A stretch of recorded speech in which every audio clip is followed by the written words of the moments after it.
Buenas noches. This is how much I remember here. My name is Joaquin Luján. I was born and raised in the North Valley of Albuquerque in Los Curanes. And so folks like myself and Lorenzo and Dora Candelaria are folks that have come back at least a couple of hundred of years up and down the Rio Grande. And so we've done a lot of farming there, throughout those years. So anyway, today, the Southwest Organizing Project has been around a little over 30 years. And I guess in a nutshell, the main work that we do is around environmental and social justice type issues. And so we tend to be a watchdog on companies, corporations like Intel that use up over 3 million gallons of water a day in their process. So even though that's not directly from the Rio, from the river, it is coming up from the ground and from the same area.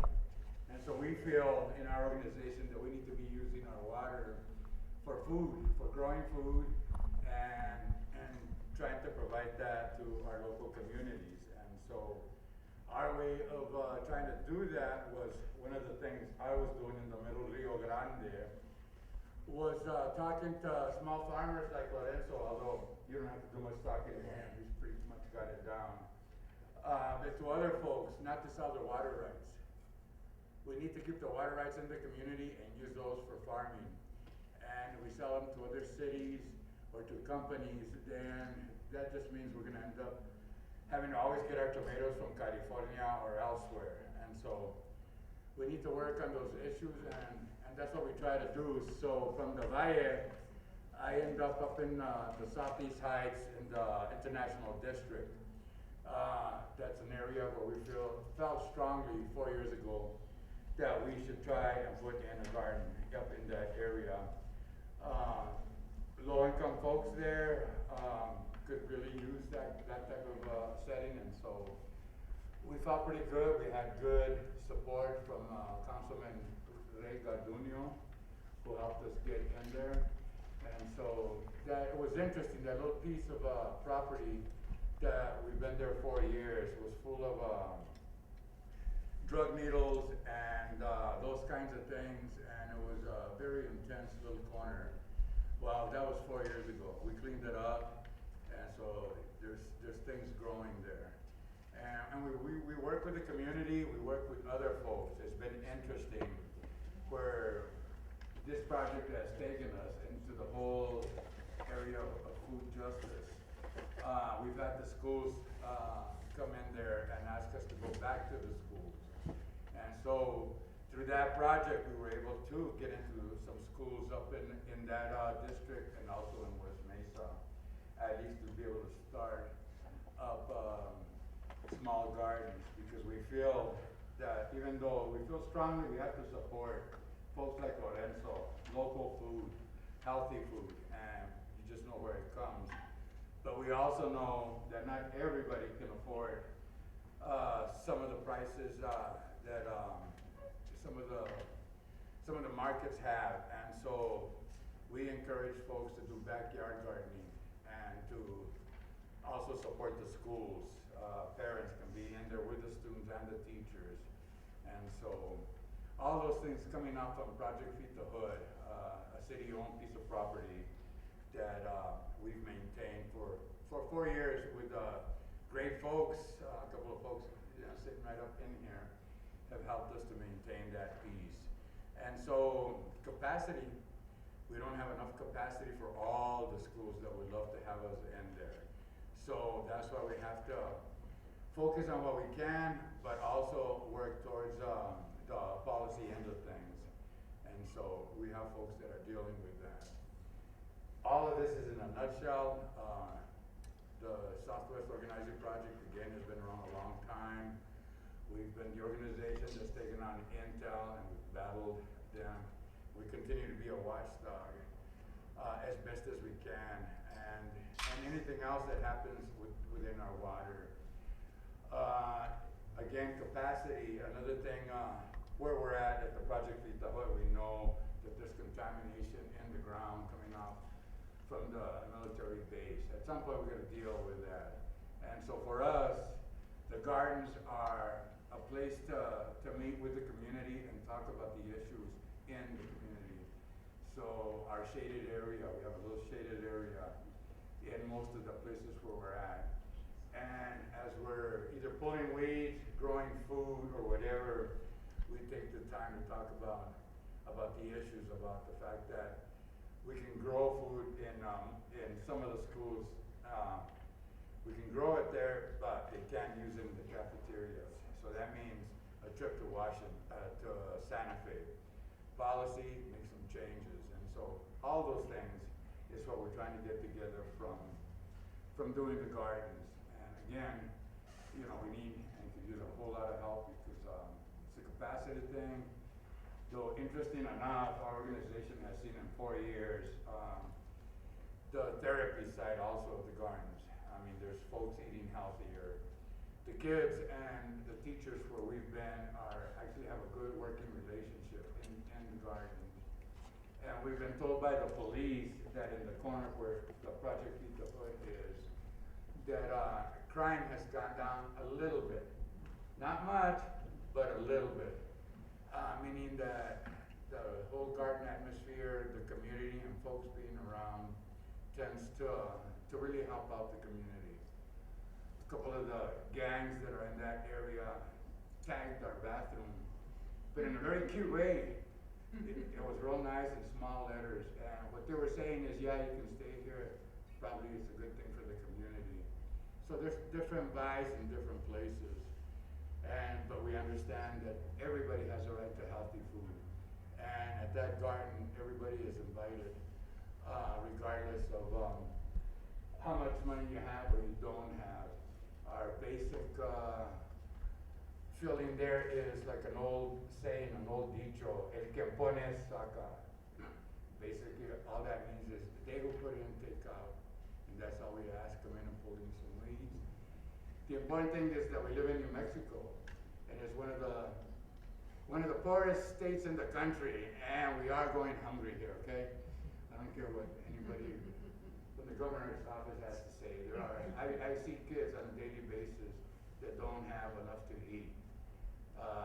You know, we see it, we're door knocking all the time and we're out there. There are folks who are not eating. And so the gardens is an opportunity for us to get together and deal with issues, but also at the same time to be able to eat something. I mean, I can still, the first year after clearing it up, in the end of the summer to see a little boy taking a big old watermelon into his little apartment, you know, was pretty heartwarming. And again, in New Mexico, it's very important that we grow food. Well, there's a lot of things here. All right, thank you, Joaquin.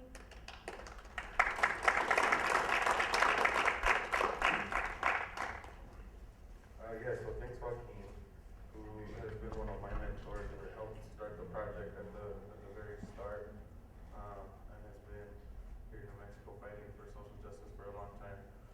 So I want to also just let the rest of the panelists go around and introduce themselves and kind of tell us a little bit about some of the work that they do or have done, and why why we chose them to be on the panel. Well, my name is Joe Garcia, and I'm doing work in South Valley. Before it was South Valley, before it was called South Valley, is Frisco, is what it was called, and what it is called today. And what we're getting to be called more of is the town of Atrisco. So just wanted to share that with you guys, that South Valley is like a little recent thing that's been happening, but it's really Atrisco, which is a Nahuatl word for people by the water. And I do work with the town of Atrisco, and I also do work with La Plazita Institute, also in the South Valley off Plazita Boulevard. And we work with kids and adults, all ages, all different circumstances, to share with them the opportunities to enhance their lives. It's a very, very cool thing, because these are things that are not taught in school. You know, you can go to elementary school, high school, middle school, UNM, CNM, and you'll never hear this kind of stuff. Why? That's my question. And that's what I do, is I bring those questions and we address them, not only through concepts and theories and what people know, but also what does it look like to actually do it? What does it actually look like to be part of it, to create it? That's the missing piece. And that's the self-actualization that we are all about. You know, with Town of Trisco, with SWAP, with La Plazita, all of us as community are creating the solutions from within ourselves. So we're not waiting for someone to save us from ourselves or save us from the outside world coming in to, you know, help clean us up. But we are solutions. We are the solutions that have been around for hundreds and even thousands of years. And so now we're getting to realize that and we're getting to actualize that. So it's really good work, really fun work. I get up excited every morning, and I'm excited to be part of this work. And thanks a lot for being here. I look forward to the movie, and it's all about us sharing with each other how to be on the earth. What does it mean to be human? What does it mean to participate in our best as human beings on this planet? Hi, I'm Becky Jimenez from UNF actually. I'm a professor in nutrition and family and community medicine. And I think I got invited here today because I teach the community nutrition class here and had my students involved with Project Feed the Hood, La Cosecha, and the Agricultural Network last spring. And I think many of them have continued to be involved. And this is a big issue for us in public health nutrition. I've been working in this field for about 12 years, and it just seems like we're getting hit on all sides right now by a lot of different things. So it's very important work that's being done. That's why I'm here. Hi, my name is Amanda Gallegos, and I'm a student at Cibola High School, and I've been working with SWAP for 3 years now. And in my second year there, I worked with Feed the Hood Farms, and I've also worked with Project Feed the Hood since I started. And I think that summer working with them really gave me a lot of new insight and perspective into food and how it impacts our daily lives, and also how by talking about food, it leads us to so many other issues that overlap. And yeah, food's a very universal thing. Buenas tardes. My name is Lorenzo Candelaria. I'm a 7th generation Atrisqueño farmer. Part of the reason I think that I was invited here today was to demonstrate the need for wholesome food and good nutritional, well-balanced food that's grown locally and organically. Part of the things that I see in the community with regard to health, especially obesity and the other related problems, is that good organic food, locally grown, is not being made available to the community, so hence people go to eat at McDonald's or wherever else. And that segment of the community that doesn't qualify for EDP or doesn't qualify for any of the other subsidies that are out there to provide food for the people, they're missed because they have jobs and they don't qualify, and they still have to pay the house payment, the car payment, and what ends up suffering is the diet, and we have to do something to change that. In my effort to do that, I open a weekly market on my farm, and I drop my prices to make them accessible to anybody who comes through that gate. And this is how I contribute to this effort that we are all involved in. One of the things that I try to point out to a lot of the people that I come in contact with is that we don't just grow chili. We grow energy and we grow consciousness. Because what we're eating is sacred, and we have to start learning food to our children. And I hope that that's what we can accomplish. Buenas tardes. My name's Dora. I grew up in the South, in Varelas, right where the Hispanic Cultural Center is right now. 14 children. Had a grandfather who had a farm in Atrisco, where the baseball fields are, right behind Kmart. And I grew up the way I wish everybody would grow up. My father was a hard worker. He was poor. He worked for the railroad. My grandfather had a farm, and we all worked it. I don't care how old you were. You all worked at the farm. You all ate at the farm. You all had lots of food. My parents used to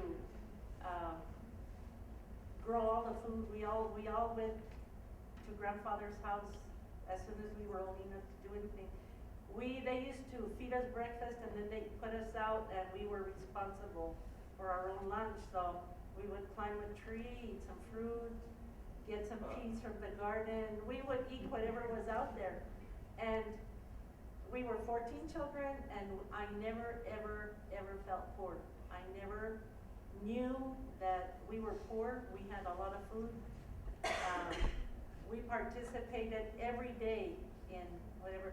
My sister and I were just talking recently because I went on to get married, have children, go to school, get a degree. In my later years, I worked as a medical social worker. I saw a lot of hunger. But we were talking about this weekend about how whenever we harvested the chili, and we were in a big huge room with piles of chili, and we would be making risas, and we thought we were having fun. We didn't really think that it was work. We were having fun. We were having fun working together. We were having fun having our neighbors, our friends, our compadres, our madrinas come and help us harvest. We pair up with an adult. They were a mentor to us. I mean, I make it sound like a fairy tale because it was hard. We were poor.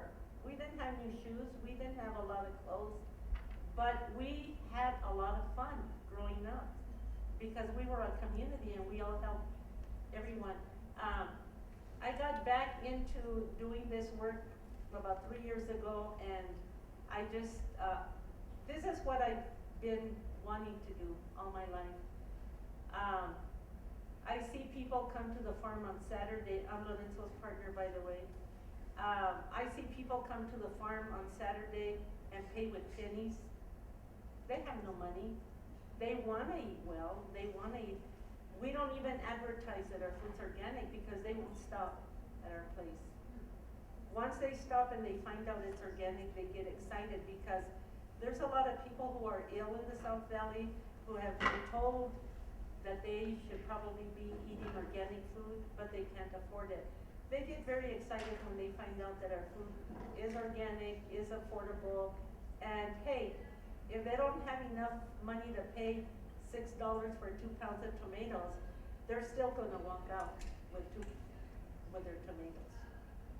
So it's really neat being able to feed people and feed them good food. And when they come back and they say, my goodness, I get to eat this really good food.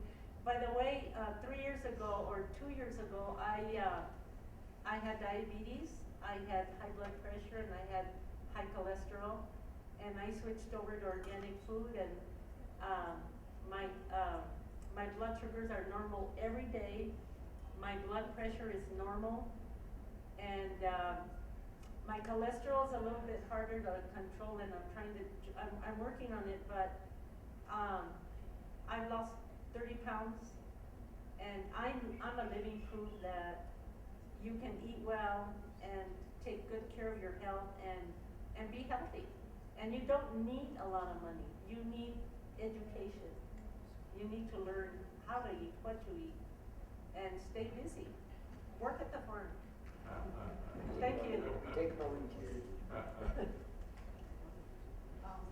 Hola, buenas tardes. Mi nombre es Crimilda Colunga. Y yo tengo 3 años participando con SWAP, soy una madre naturaleza.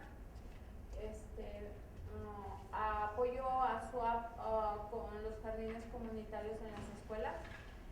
El primer jardín que hicimos en Edgar González, pues nos tocó desde labrar la tierra hasta empezar a sembrar, y es algo muy orgulloso, me siento muy contenta, feliz, porque estoy recordando mi vida así como ella.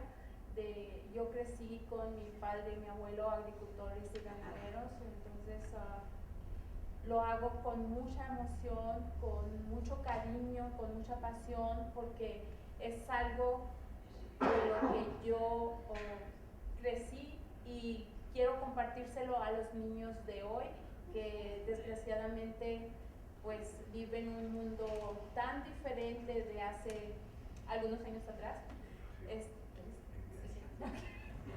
Hi everyone, I will be translating for her. Her name is Crimilda. She has been doing this for about 3 years.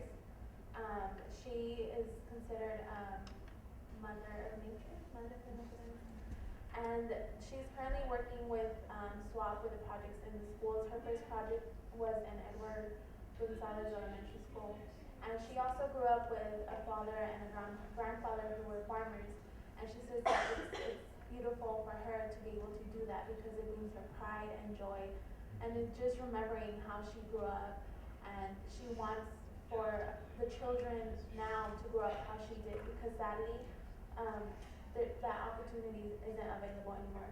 So by her working in the schools and the jardines in the schools, it is her way of helping these children. Es tan importante involucrarnos en las escuelas de nuestros hijos y los jóvenes que son el futuro de este país, es involucrarse en comer sano y enseñar a toda nuestra comunidad, entre todos poniendo un granito de arena, a compartir lo que los jóvenes estudiantes están aprendiendo, los padres que hemos crecido en un ambiente agrícola, enseñarle a los niños a comer sano, porque estamos mirando cuánta obesidad hay en este país, y creo que haciendo nuestros jardines, compartiendo lo que sabemos, es como vamos a poder lograr parar la obesidad en este país, enseñándoles a comer sano, con productos agrícolas de nuestros farmers, y sobre todo a ayudar a la economía de este estado con los farmers que tenemos comiendo comida sana de la que ellos producen. It is very important to involve our children and our youth in eating healthy. It's important for them to know what's good. And it's also important because eating healthy will eliminate obesity someday.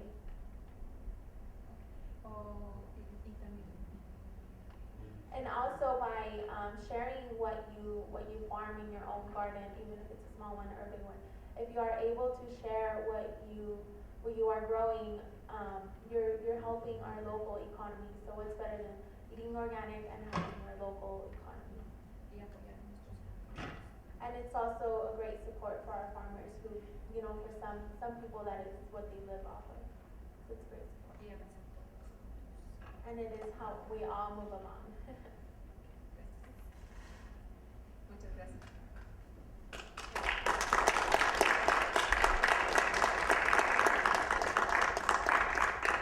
Cool. Well, thank you guys so much for being here.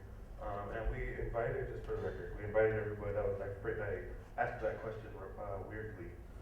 We asked everyone to be here because everybody is doing really dynamic work in different ways in the community, addressing various aspects of the food system and food access issues. So I do have a couple of questions for folks, and I think a good place to start is kind of where Joaquin led us earlier in his introduction around, so recently the State Secretary of the Human Services Division sent out an email or was quoted somewhere as saying that New Mexico, let me read it. State Secretary of Human Services Sidney Squire said that there has never been and is not now any significant evidence of hunger in New Mexico. And this, just 6-8 months after, the study came out that New Mexico is the worst place to raise children under the age of 5 or 7 or whatever that was. We're also at the top of like the USDA list as having the biggest food deserts and the densest food deserts, especially out when you get into rural New Mexico and tribal reservations. So I would like folks on the panel to just kind of, what are your thoughts on the State Secretary of Human Services, hello, saying that there's no evidence of hunger. Everybody here on the panel is working with communities or in communities or members of communities that are experiencing and dealing with hunger every day. So maybe let's start with Amanda. She's looking right at me. Well, I think for starters, that was a really ignorant statement. I think we could probably all agree. But even when you just think about national statistics, and then most of us know that New Mexico is usually at the very top or the very bottom of the list. And I was looking up some statistics earlier this week, and I saw that 31 million children get free or reduced lunch. And 22% of children in this country live in poverty. And when you think that New Mexico is usually the highest in poverty, then logically you would see that it is an issue that impacts New Mexicans. And yeah, I think there's definitely facts and statistics that can be thrown out there, but for her to not acknowledge those was not a good thing. And I think a lot can be said about politicians by how they treat children and youth, and to say that food and hunger is not a problem and that it's not impacting children and youth, I think says a lot about her character, and also says that she doesn't value New Mexico families or the struggles that we're facing. Sure.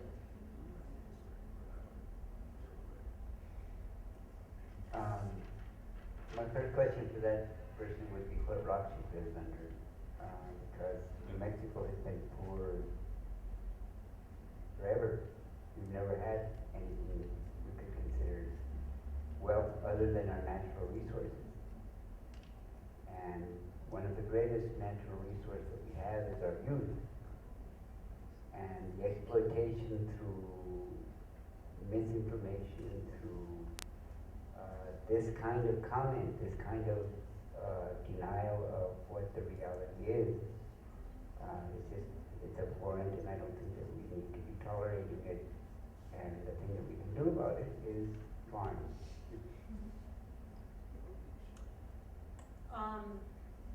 I also don't have any idea where she's coming from or what she's looking at or what she's thinking, because I've worked as a social worker and I have seen so much hunger. I have gone to houses and I have seen people feeding their children ramen noodles, breakfast, lunch, and dinner, because that's all they can afford.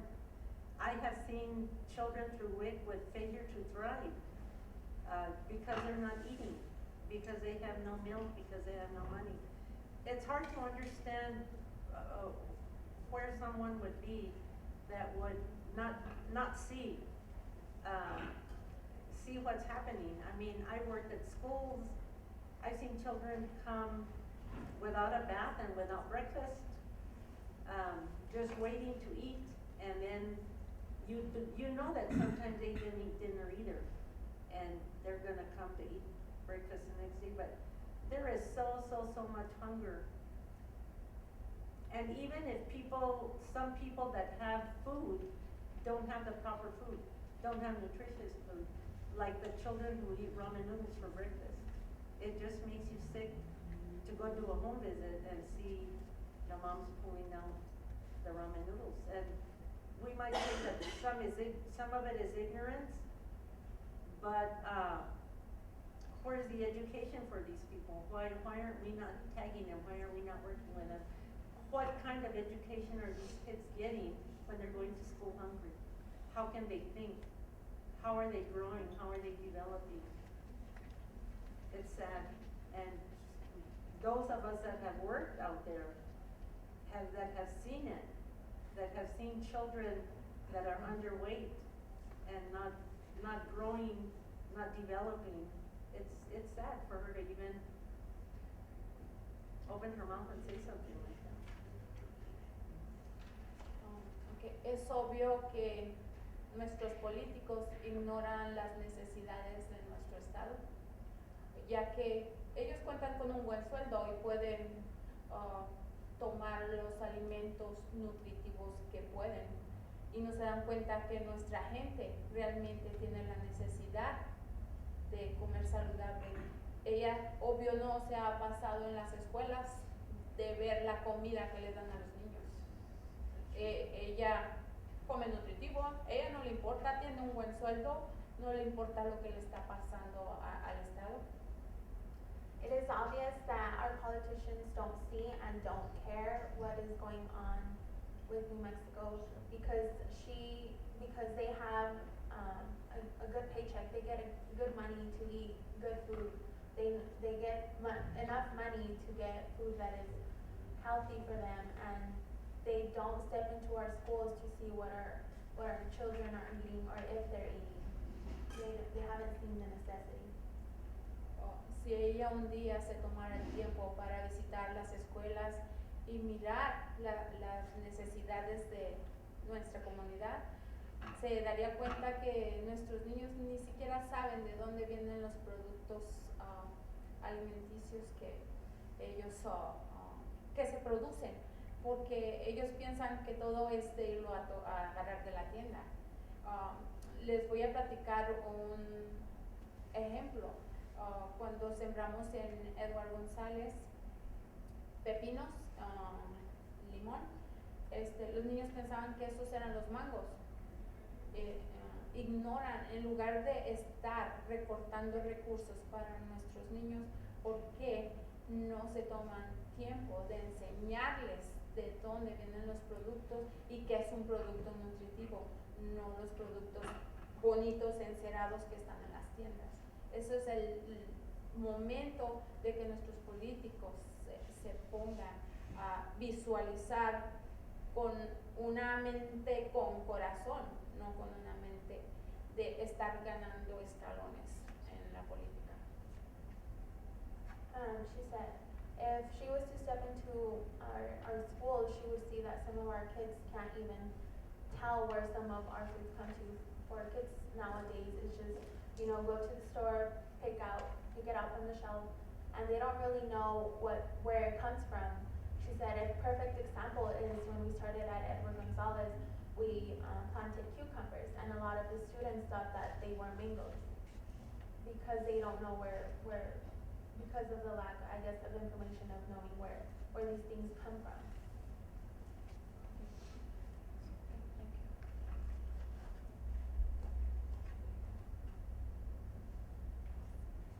I've talked to people about a lot of different people in a lot of different positions about food insecurity, and there is still this perception out there that it's famine. So, extreme food insecurity where there's just no food. And so maybe that was what she was thinking, but I think in the US, food insecurity tends to be a lot more subtle, but still just as damaging to people's health. So when you have kids who are eating ramen noodles for breakfast, that is a malnutrition situation. Those kids are not getting the nutrients that they need to thrive and be healthy and do well in school. And I even have nutrition students that come in and say, well, how can somebody be obese and food insecure at the same time? And I'm pulling in some stuff from some of your other questions. And the thing is, here, it's very cheap to eat poorly. So you can get foods that provide a lot of calories like ramen noodles, and of course you're going to buy something that has calories in it for your kids when you only have a little bit of money so that they're having their bellies be a little bit full, but people are not, they're getting too many calories, but then not the nutrients healthy. And so that's how you have people who are obese and have diabetes and all sorts of other health problems. And it's actually as a result of the food insecurity and not being able to afford nutritious fruits and vegetables and other foods like that. So.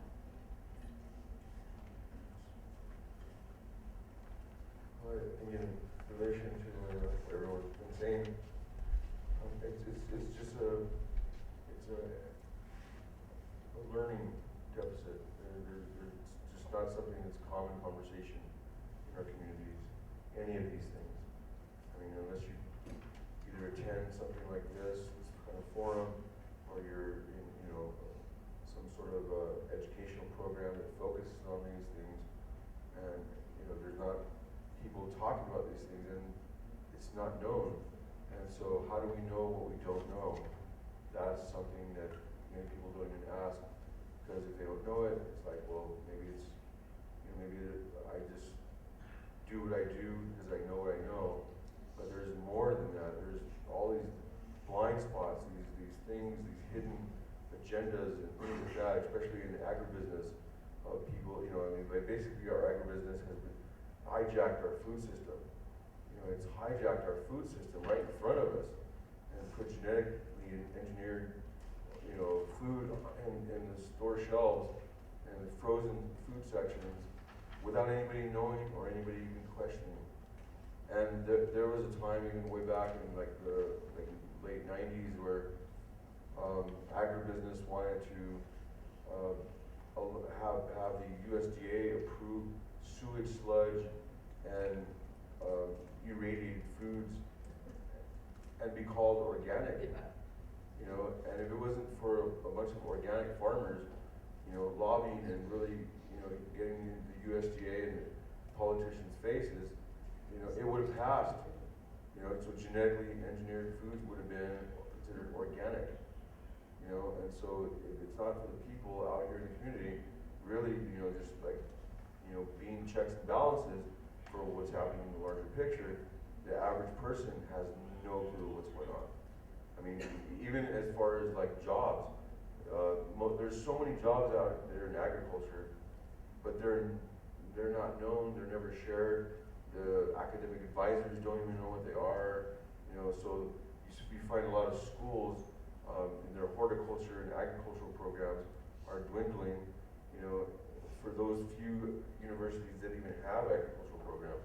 And even those that do have agricultural programs have also been influenced by agribusiness, and their research is funded by it, and all kinds of other things going on. So it's all about education. It's all about what's really happening in the bigger picture, and how we as a community can share this information and opportunity so that we can get the food back into the hands of the people. That's really where it belongs. It's where it came from, and it belongs there. And we have to advocate and actually, show what it looks like to be back in the hands of people through CSAs, through Feed the Hood, through La Plazita Gardens, through the town of Francisco, through all these different groups and everyone here doing their work, and we're all collaborating as a community. That's how it's done. But we need to do more of it. And it also has to be professional, respected as professionals. Not as, just like, Vista or, service learning or thing. Those are all good, but that's the beginning. But how do we inspire our young people to pursue this kind of work as professional, respected careers, academically and as professionals, in the workplace, and say, this is what we work on, this is what we do, and be valued as that. Not just starving volunteers and starving students for 10, 20 years. I'm talking about professionally paid, valued, benefits, everything, man. I mean, that's the only way to do it.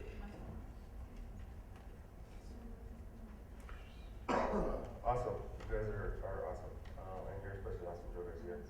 So Joe Garcia is going to be the first mayor of the town of Matrisco, everybody. And then we're going to build a statue in his honor, because he's really inspiring. So yeah, just really quickly from our kind of perspective at Feed the Hood, I really quickly Googled some statistics. So it's about 30% of New Mexico's 520,000 or so young people that are considered food insecure or suffer from hunger. So that makes us the most food insecure state in the country for young people, children, people under the age of 20. So we're also like in the top 5 for food insecurity for the United States for everybody. We have the lowest per capita income. There's a whole laundry list, like people kind of mentioned, of all the things that we're really not very good in, and all the things that we're really good at being bad at. So I think it just kind of shows like how out of touch, the administration and a lot of politicians are with, what's going on the ground in New Mexico here.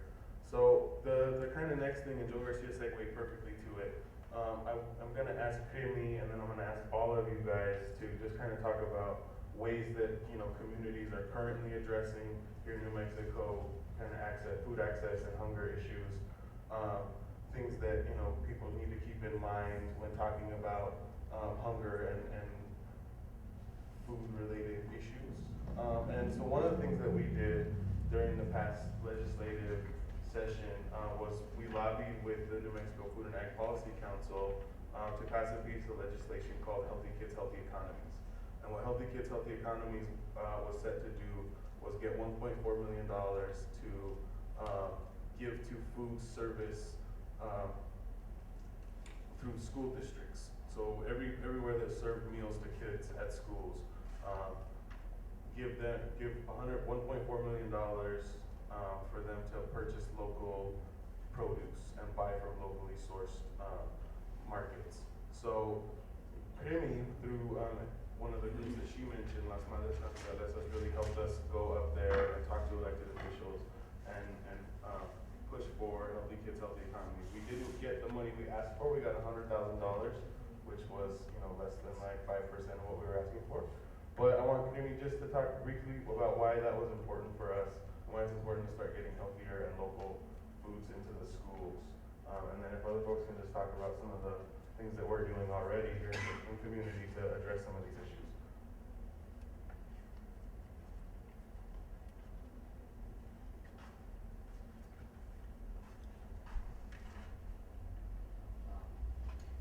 En el tiempo de lo que es la legislatura, que es como enero, febrero, enero, marzo, dependiendo.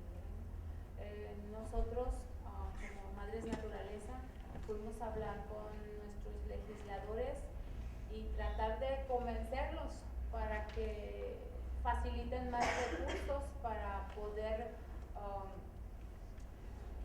que la organización siga con nuevos proyectos en nuevos jardines, en diferentes escuelas, para poder que nuestros niños, jóvenes y adultos coman más sano.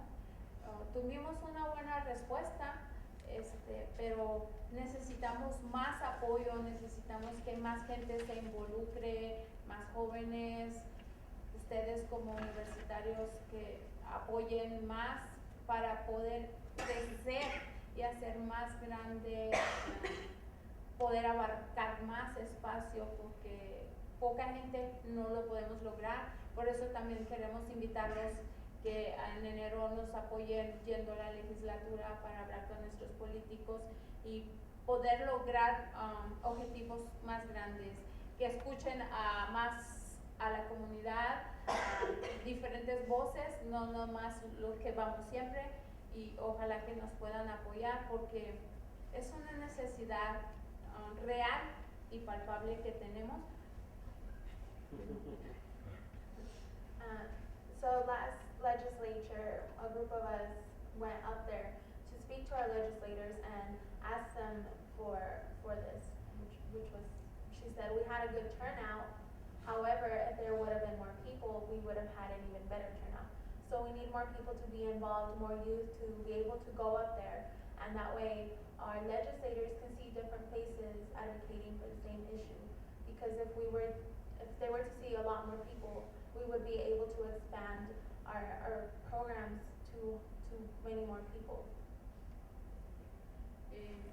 Por eso SWAP, las Madres Naturaleza, nuestros granjeros, invitamos a toda la comunidad para participar juntos porque somos los que tenemos el poder y solo nosotros lo vamos a poder lograr porque estamos viendo que nuestros políticos nunca van a tener la visión que tenemos nosotros como comunidad para tener una comunidad sana, una comunidad saludable y poder lograr que nuestros jóvenes futuros tengan acceso a comida orgánica y como dije antes que nuestro estado mejore su economía y estar en un lugar menos criticable en cuestión de obesidad, de pobreza, poder nosotros reflejar una imagen mejor, pero solo lo vamos a lograr unidos como comunidad, porque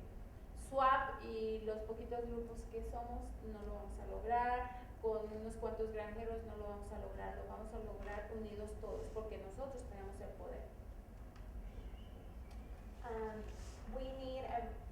We need to let our politicians know that this is a real necessity.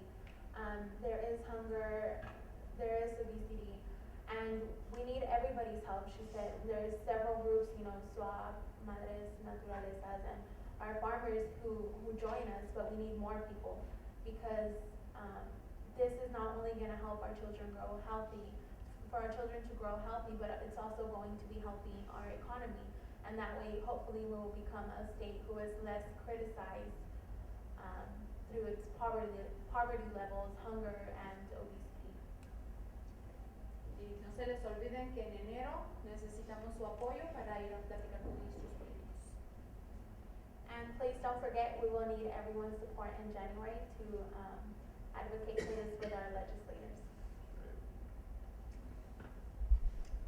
So, I work at the farm and I don't do a whole lot of going out into the community. I'm 74 years old and I'm just doing a lot of personal stuff, but Lorenzo can talk about some of the other stuff, but what I think that we do a lot of is we invite children to the farm. They get to see how things grow, they get to taste food, they get to see bugs, they get to find out about the bugs. Some children have never actually seen a real live ladybug. They've never done that, they've never been to a farm. I do a lot, I talk to kids a lot about, I think it's interesting how people complain that an apple costs $1, right? But a candy bar costs $1.50. And I do a lot of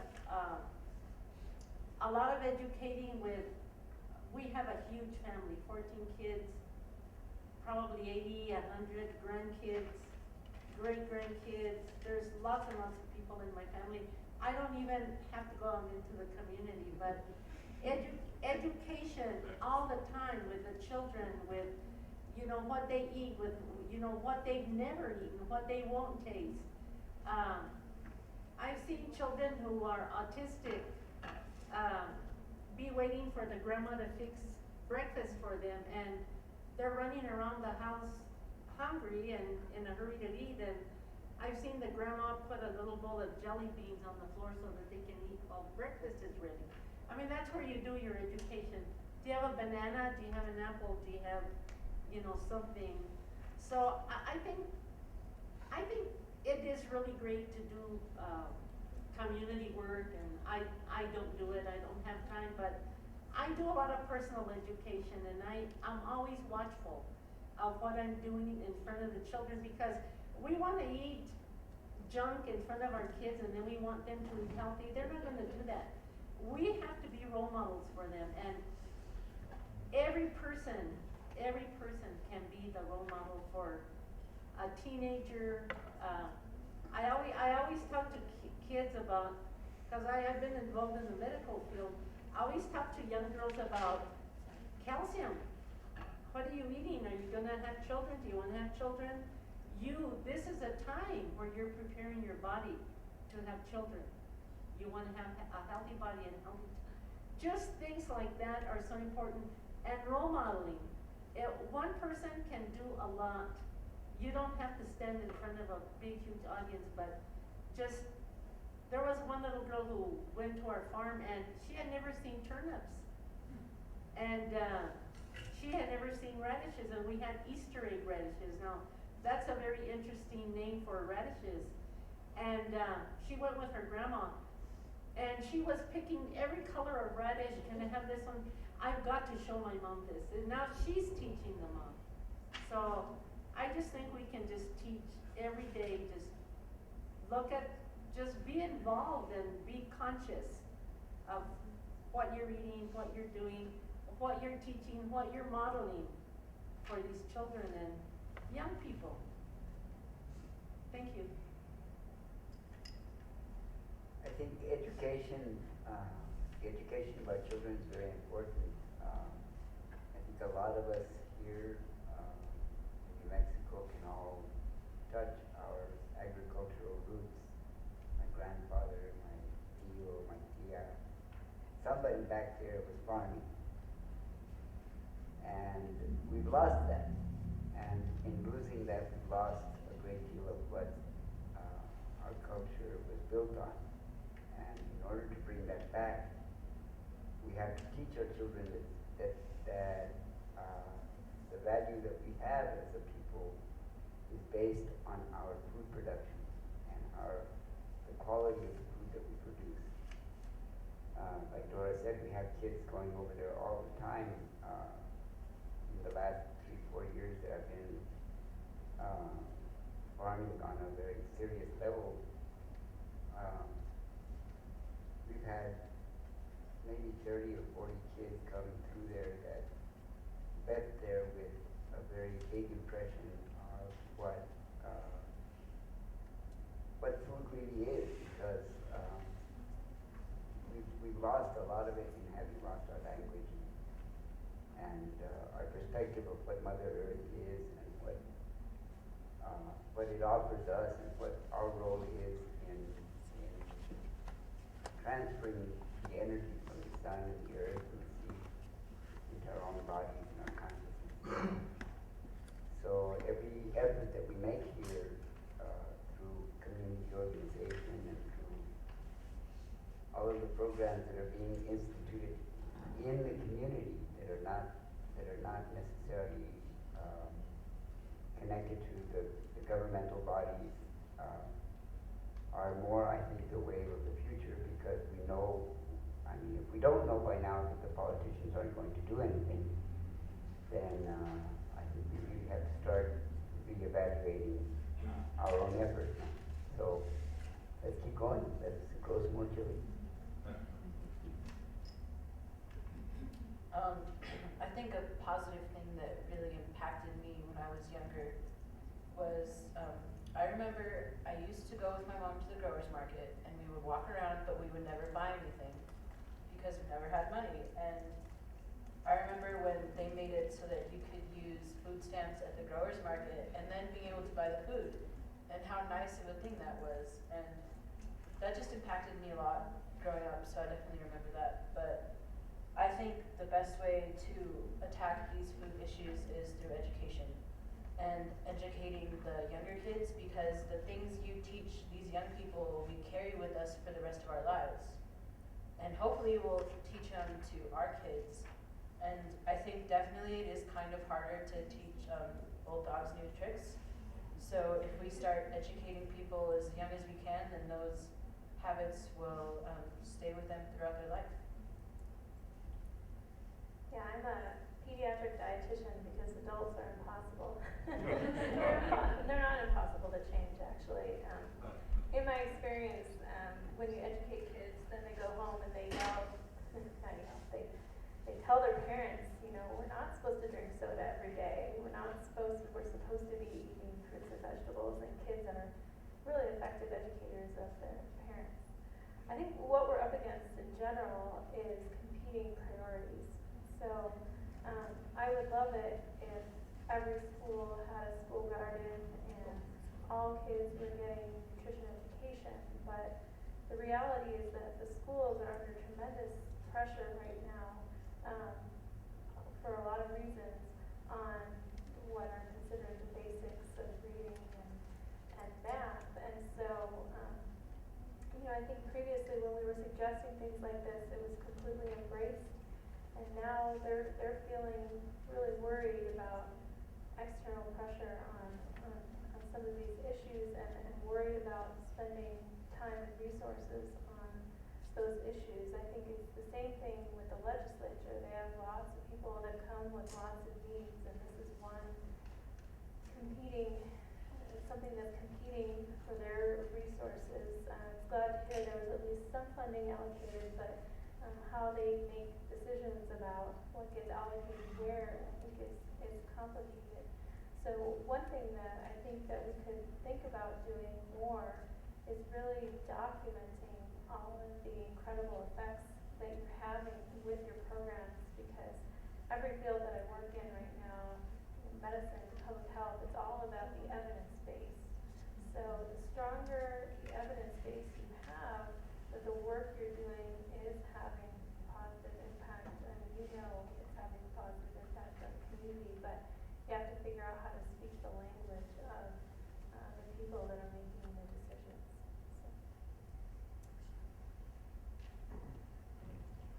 So. To me, I think a lot of it is about what we value in our life and what we value as community. What does that look like if you apply those values in a manifested way so that it can be seen as evidence, as something you can document, something tangible, something that is really alive in front of you, making a difference, and seeing changes in the direction that you want to become and what you want to see become. What does that look like? I just, you can turn on the news, you can turn on TV, and there's everything else but that.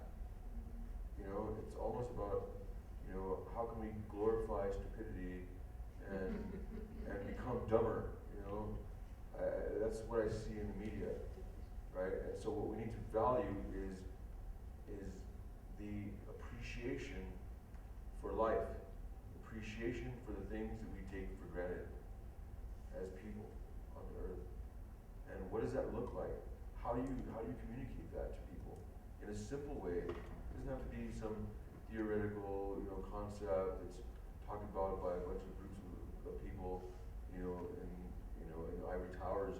But what's happening right here down the street? What would this community like to see valued in their life? In the life of their kids.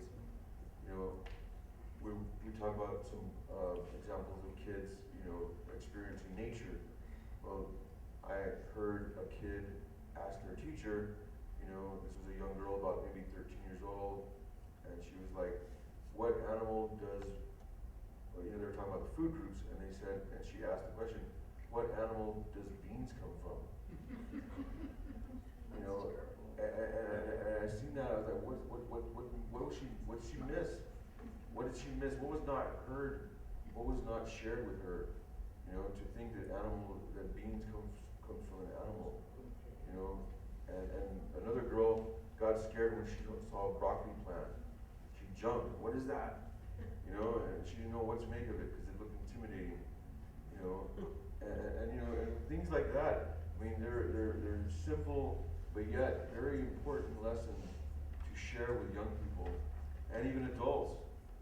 It's because that disconnect, the things that we've lost as a people on this planet, that is simple, like our ancestors, to them it was like common knowledge, common conversation. If they didn't have that, we wouldn't even be here today. We wouldn't even be alive, we would have become extinct many generations ago. So it's bringing that ancestral wisdom into the present, current time and demonstrate what does that look like? How do you apply it? How do you use it to enhance your life? How do you use it to enhance your community? And like a lot of the people here in the panel, doing great work, doing things that make a difference, applying things that people can see. I often say that the work we do at the farm is believing in something that cannot be seen so that we can create something that people can see and then believe